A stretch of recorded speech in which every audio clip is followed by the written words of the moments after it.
Today we're going to talk about another common application of the derivative.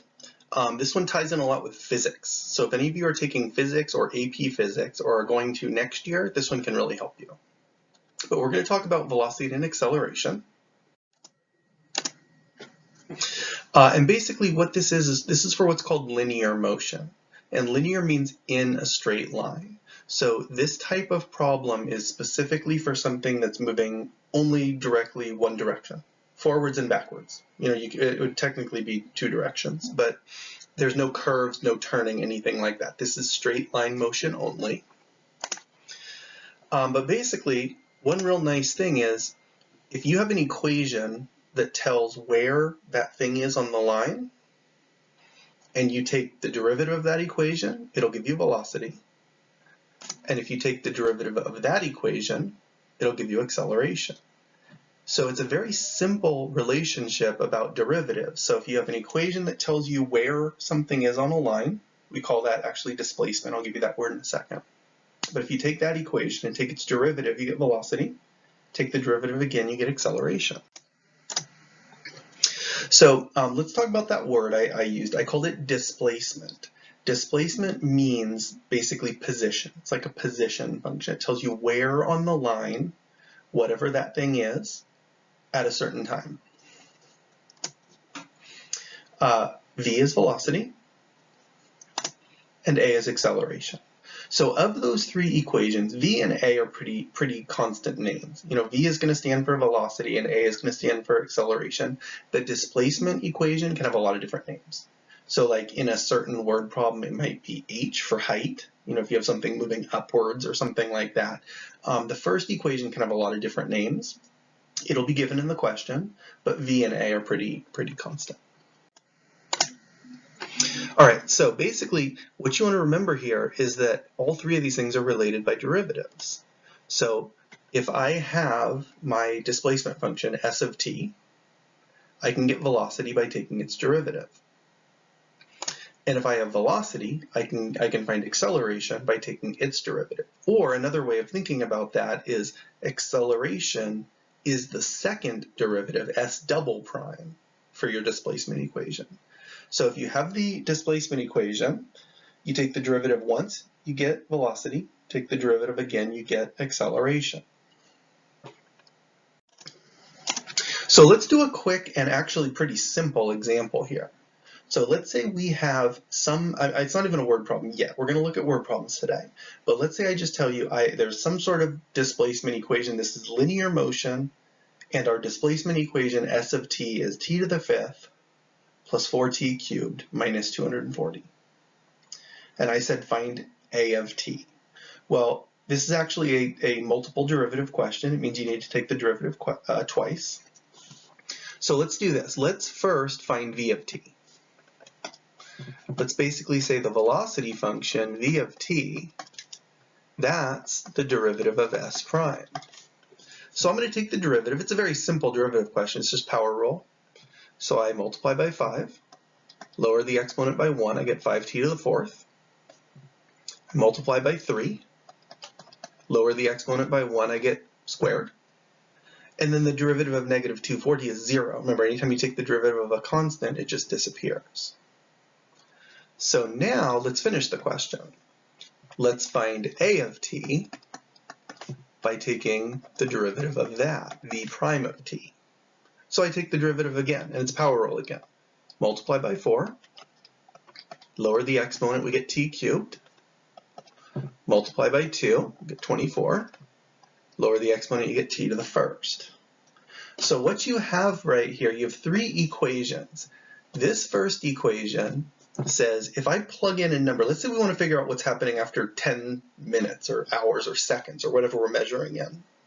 If I plug in 10 for t into the first equation, it's going to tell me where on that line, remember this is linear motion, it's all on a straight line, it's going to tell me where on the line the thing is after 10 minutes.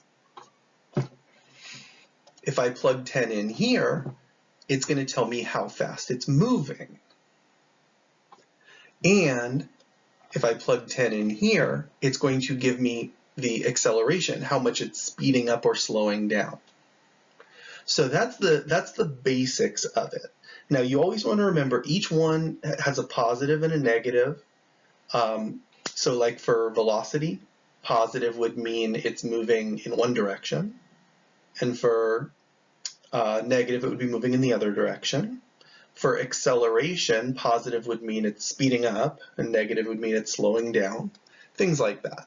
And in fact, here's a couple more hints for you guys.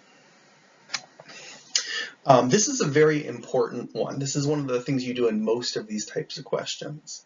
The phrase at rest means not moving. What it really means mathematically is velocity is zero. So if velocity is positive, then it's moving in the positive direction.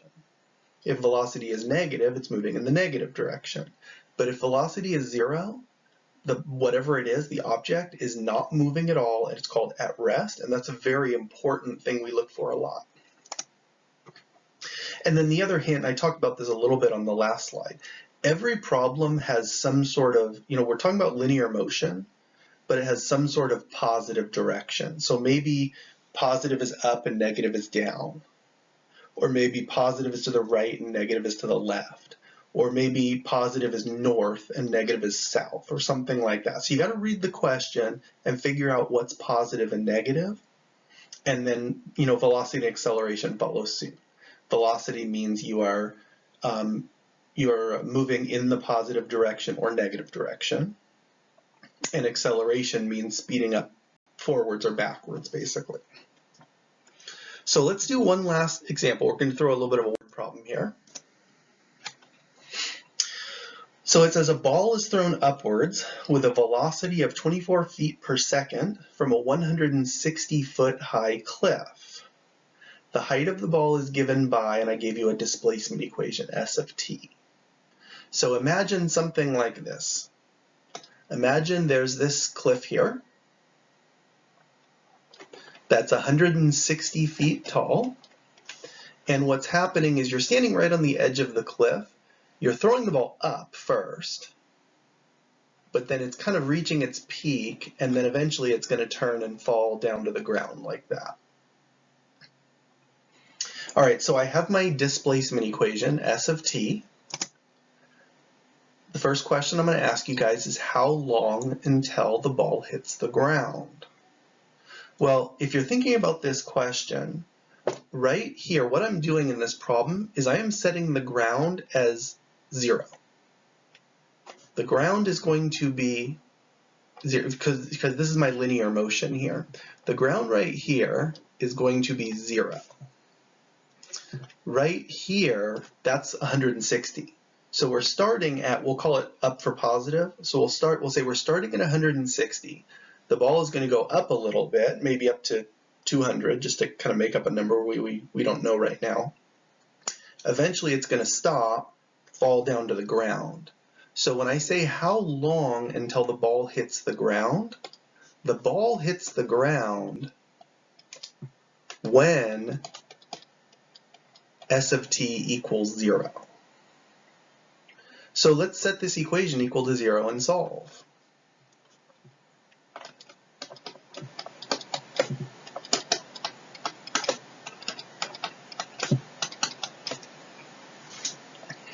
So what we have is a quadratic. We need to solve it. What I notice right off the bat is everything is divisible by 8. So I might want to do that to simplify a little. In fact, I don't like to lead with a negative, so let's divide everything by -8.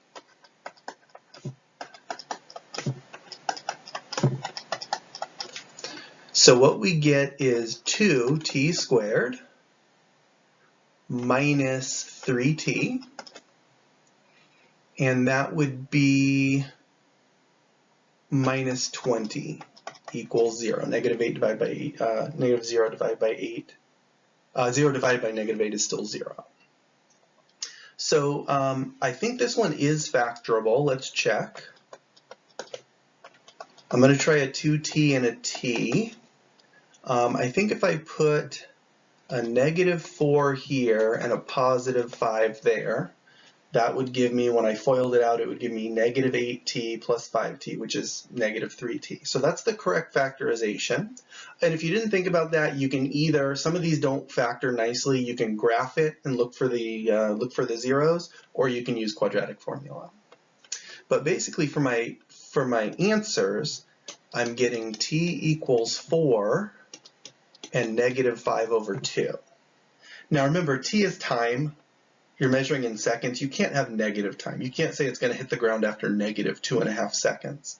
So this answer is gone. And the answer to this question is 4. So what you notice is I didn't even take a derivative. I didn't ask you about velocity or acceleration. It was almost a trick question. And today's worksheet is going to have several parts to it. I give you a question and ask you parts A through D. So what I'm trying to do is show you some of the things you might see. It took 4 seconds for the ball to hit the ground in this question, but I haven't done any derivatives yet. So let's do this. Let's say, when does it reach its maximum height? So same question here. Let me draw my picture again. We have this 160-foot tall cliff. We're throwing the ball up and then it's coming back down. And the question is, how long does it take until it reaches its maximum height? So when you think about the question, if I take this ball and I throw it up, it's moving upwards. Velocity is positive. It reaches the top, pauses for just a split second, and then starts falling. And that's when velocity is negative. So what we're really saying here, when the ball reaches its maximum height, at that one little split second when it's right up at the top, that's what we call at rest. And at rest, we said in the notes, means v equals 0. So what I need to do for this question is, number one, I need to find velocity. I need to find the equation. So let's do that first.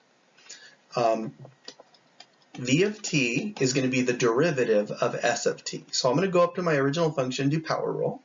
I'm going to multiply by 2. That will give me negative 32. Lower the exponent, I get t to the first power. And then the derivative of 24t is 24. And the derivative of 160 is 0. So basically my velocity equation is negative 32t plus 24. And if I want to figure out where this thing is at rest, I'm going to set that equal to 0 and solve. So let's subtract 24 from each side. And we get negative 32t equals negative 24.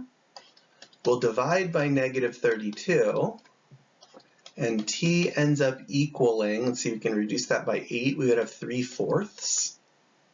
And that's the answer to the question. 3/4 of a second later, I throw that ball up, 3/4 of a second later, it pauses for just a split second and then starts falling. Now, a total of 4 seconds later is when it hits the ground. That's what we found out in part A. So that's a couple examples of things I can ask you guys.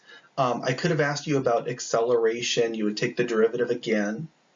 I could have asked you on the first question, I could have asked you, what is the velocity when the ball hits the ground? And then what you would do if I ask you that question, you take your velocity equation, which we just found in part B, and you plug 4 in, because it's been 4 seconds after it hits the ground. So right when it hits the ground, 4 seconds later, the velocity would be negative 32 times 4 plus 24, whatever that comes out to. So you get the idea. We're working with these equations. You're going to have to read a word problem and realize what you're being asked to do. Am I talking about displacement or velocity or acceleration? Am I being asked to plug a number in and tell what happens here, or am I asked to set something equal to 0 and solve? That's the tricky part of these.